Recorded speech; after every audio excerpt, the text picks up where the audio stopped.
Voilà le préampli PassLabs XP30 avec son bloc d'alimentation et de télécommande qui se situe ici, et le préampli voie droite et le préampli voie gauche.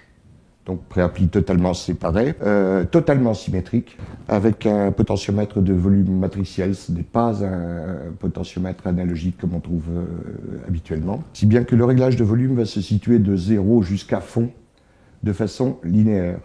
Globalement, habituellement, on se retrouve avec des préamplis où il y a des potentiomètres de volume. Dès qu'on a atteint midi, on est à fond. Là, non. On peut régler par pas de décibels. D'un bout à l'autre, c'est un potentiomètre matriciel. Voilà, après, totalement, on sépare l'alimentation et l'affichage et la télécommande. Tous les trucs qui peuvent perturber le signal, on les sépare, et la partie préampli est totalement autonome et dégagée de l'alimentation et des perturbations. Voilà.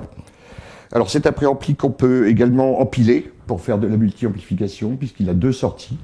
Une sortie normale et une sortie esclave, que l'on peut régler pour que le gain soit différent. Donc si on veut faire de la bi-ampli, avec un ampli qui a par exemple 26 dB de gain en entrée, et un autre, parce que c'est un ampli différent, qui fait 12 ou 13 dB de gain, ce qui arrive, on peut le régler pour que ce soit équilibré.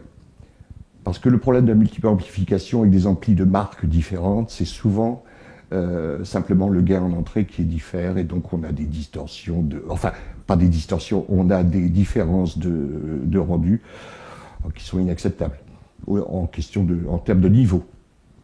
Donc là, on peut solutionner ce problème-là. Donc on peut les empiler, voilà, si on en a envie.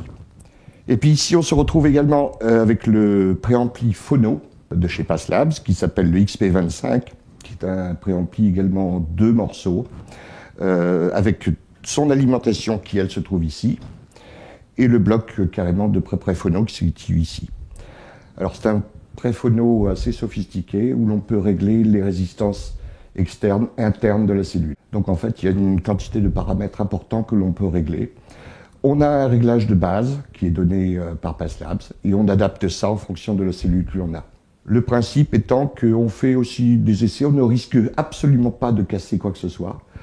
Donc on peut faire des essais différents. C'est pas toujours réellement la préconisation du fabricant de la cellule qui est la meilleure dans le système que l'on a. Donc on peut tourner autour. Et on peut le faire en direct. C'est-à-dire qu'on tourne, le préampli se met en off, le temps que le réglage soit calé sur le nouveau réglage que l'on veut avoir, et après il se recommute. Donc on peut le faire à la volée sans avoir de risque de casser quoi que ce soit. C'est également un petit peu l'aboutissement du système de préampli. Les préamplis, c'est certainement ce qu'il y a de plus dur à faire en hi-fi. Et avoir un préampli qui soit dynamique, silencieux, transparent, c'est extrêmement délicat. Disponibilité et prix ? Alors pour la disponibilité, ce sont des produits qui sont en stock.